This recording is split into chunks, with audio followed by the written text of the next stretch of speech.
Yet another Soviet Tier 10 heavy tank has entered World of Tanks, costing over $150 to purchase from scratch, but that's not even the controversial part of this vehicle. Let's get into why this tank has kicked up such a stink within the community, and hopefully you'll enjoy this one. Now, of course, by now you have most likely seen these vehicles in the game, and you probably understand that this is a Soviet hold-down heavy tank that relies on its turret armor, but it's this insistence from Wargaming to release vehicles that are exactly the same as some of the ones that we already have, things like the IS-7, the IS-4, all having these super good turrets, at least to a degree, and releasing yet another one with essentially very similar stats to a lot of the ones that we already have in the game has caused an issue to play other vehicles, or at least it seems like the hold down meta is here to stay, and Wargaming just keep adding to this whole hold down meta that we have in the game, leading to basically no diversity in the gameplay style that you can use. And although this tank is, I guess, novel in the way that it looks, we don't typically have any Soviet vehicles that look exactly like this, bar maybe the IS-7. It's this fact that we're getting another vehicle that essentially plays the exact same role, however most likely does it worse than a lot of the vehicles that are already in the game. And I would put it that this is probably the worst Soviet hold down heavy, albeit you know, you have a few differences between some of the kind of nearest comparisons, things like the IS-4, etc. It is, at the end of the day, another hold down heavy which relies on the turret armor, and although the turret armor is somewhat good when you're using your full gun depression, often you'll find that in order to actually get a shot, you're exposing a giant lower plate, which basically puts it in the region that you can't really fight completely hold down, and people with any knowledge or level of skill will be able to find that lower plate. And there's also the fact that this tank is so small in terms of its height that a small rock or any kind of terrain that boosts your front up is going to end up with you being way more exposed than you would typically want to have, and so you rely on flat ground behind a hill to be able to use your gun depression, which definitely limits the tank. And although gun depression is, you know, a typical value, it also, you need to take into account where you can use that gun depression, because if you're so low profile that you don't actually get your turret over the ridge line and are having to drive up the ridge, then you can find yourself using way too much of that lower plate. And so that just adds to this whole feeling that this tank is somewhat worse than most of the other vehicles that we already have. Now, that isn't the only thing. The turret armor,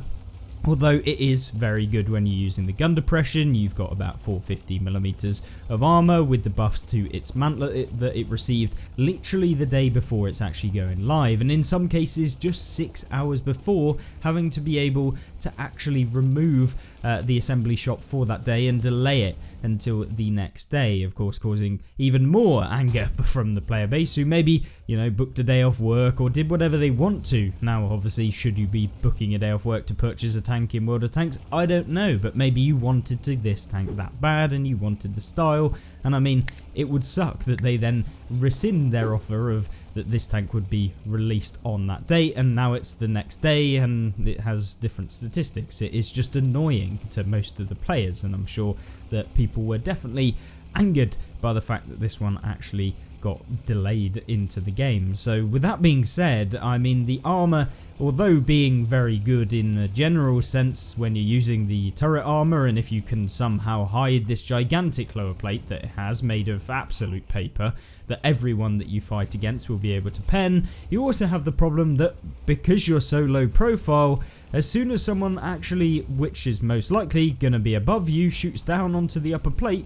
you're getting penned almost every single time. It also nullifies the turret armor a little bit because essentially they're looking down on the turret, and as soon as you come in and start fighting tanks by face hugging, you're going to end up getting penned through the turret alongside the top of the turret, and yeah, debatably, depending on how tall the enemy tank is, yeah, it's going to really suck if they are much higher than you, because your armor basically becomes none. And that's using AP with 260 penetration, whereas most people will be firing gold, and as soon as they start loading gold with any kind of level, they can pen even the toughest parts of your turret straight through the front. And of course the upper plate and lower plate become essentially penable by everyone in all sorts of angles, debatably. Maybe not the upper plate when you're using somewhat of your gun depression, but at the same time, most of the time you're going to be fighting this in open terrain and you're going to be outflanking it when you get into this sort of situation anyway. So it definitely feels like it's a bit of a tank that is supposedly a super heavy vehicle, but there are so many flaws with it that you get penned so often in this tank through either the turret, the cupola, the top of the upper plate, the lower plate, which is an absolute nuisance, and the fact that this tank's kind of a percentage of actually getting ammo racked and being able to be set on fire is so huge, it makes it just that much more annoying to play. And I'm sure that this tank is one of the worst performing vehicles, and I'm pretty sure, having seen some of the other content creators create some content around this vehicle, they too share the same sort of opinion, that this tank is just a botched version of some of the ones that we already have in the game, which in of itself is not necessarily the worst thing that Wargaming can create. However, it does lead the question as that why aren't we getting more original vehicles, and why don't Wargaming create vehicles that are of separate nations? This is something that is very lacking in the game right now. We seem to be getting more and more of the Holddown heavy meta as opposed to creating new styles of vehicles that will come from other nations, and even some of the off nations that you see, some of the Chinese vehicles, they've been getting more vehicles added into their tech trees, but there's still a far way to go with some of the random nations that we have, and I'm sure that there are definitely areas where Wargaming could find vehicles if they want to be historically accurate, or they can just, you know, use their creative license to come up with some vehicles that they think would suit the tech tree, whilst also not just being another Soviet heavy tank, which is what it seems to be right now. And although Wargaming say that this is a super heavy vehicle, I think they're using it quite liberally here and not really explaining that this tank has super heavy armor when you're using it at its maximum. But as soon as you start using it how, you know, 90% of the game goes, you're going to find out this tank isn't a super heavy in all senses of the word. Because, yeah, the side armor, the frontal armor, the turret armor when you're above it, just terrible. And so, for the most part, you're going to really struggle against kind of any of the other heavy tanks that you might be meeting in terms of its armor. And you would look at things like the Object 277 and find yourself feeling a little bit worse for wear, having slower speeds, and of course finding yourself with probably worse armor, to be honest with you, other than maybe the turret armor when you are using it how it's supposed to be intended, but the amount of spots for that is very limited. Now, although the price point of this vehicle is not necessarily that much different from any of the other tier 10 reward tanks that have been sold in the assembly shop, it is one of those things that Wargaming have been constantly increasing prices, testing how much we're willing to actually spend on these vehicles every year. This is up to 1 million free XP at this point, and I mean, if you were to literally buy this on some of the discount times, it is costing you hundreds of dollars every year if you want to get every single one of these that does actually come out. And although, you know, it's up to you whether you spend your money, the amount of money you're paying for one tank being over the amount of money that you would spend for nearly 2 whole AAA plus games is rather ridiculous in my opinion. And although yes, you can get your kind of free XP and you can get silver from using the game throughout the entire year, you're never really gonna be able to get 1 million free XP in a year unless you play a lot. And even content creators who are literally playing this game every day as a job will find it quite difficult to actually earn that much, and it just feels like Wargaming are trying to take as much as possible for as little work as possible. And yeah, it seems like that is the way that the World of Tanks is going right now. And unfortunately, we're the suckers that keep on buying these vehicles, and Wargaming know that since we keep buying them, they can keep on doing it. Now, the stats of this vehicle, of course, having 560 alpha damage, do give it somewhat of a novel amount of damage that you're dealing every time. However, when you sacrifice the reload speed and the damage per minute that some of the other heavy tanks may get in the game, you find yourself in this weird position whereby you have that increased damage, but at the end of the day, it isn't that dissimilar per minute in terms of the damage, that you're really gonna see any difference between any of the tanks. So although having 560 damage is nice, it can definitely feel like you're in a bit of a rut when you start playing this tank and you start using it in a way where you're trying to consistently deal damage, because the reload is quite long for a tank that is supposedly a brawling heavy tank that other people can poke around, and you're kind of left high and dry in those positions. And yes, that is the same for a lot of the high reload vehicles, but this one doesn't have the armor to back it up really if people do overpeak you and decide to actually farm a little bit of your hit points away each time. So it's a very nuanced kind of way of trying to play a super heavy tank in quotation marks, but finding yourself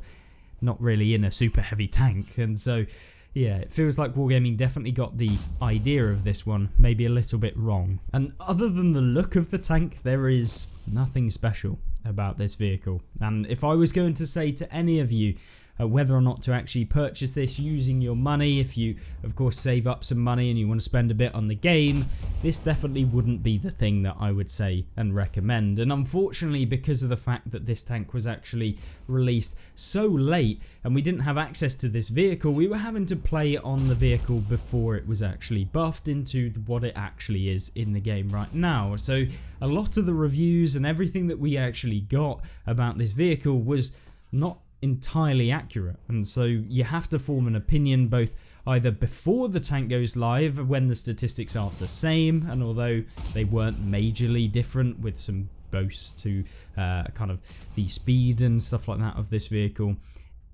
it's just a shame that we weren't able to kind of give you that information before the tank went live. And although, you know, it's one of those things that I'm sure many of you would have bought the tank either way, it just would have been nice for you to understand what this tank is all about and before any of this went down, which is another annoying thing for, I guess, any of the content creators, especially those that have a much wider audience than, I guess, myself. But of course,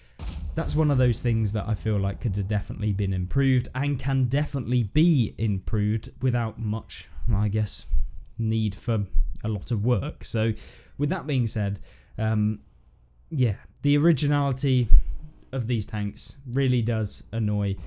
me personally, and I'm sure it maybe annoys some of you, maybe it doesn't. I'm interested to see what your guys' thoughts on the Object 452K are. We had some okay games in this vehicle, but it was definitely a lot harder to have consistent games, and even though it's that super heavy playstyle, games with a lot of blocking in this vehicle didn't really seem to happen, and even when you're using the turret in some locations, you can still get penned by that lower plate because of the fact that you have to expose it quite a lot. And unless you're trading entirely for the whole game, making sure people fire for the whole game, there's no real help for you if you don't kind of go over and try and get some damage occasionally. So with that being said, that is the Object 452K. My overall rating for this vehicle would definitely be a very average one. And would I spend the money, $150 on the tank?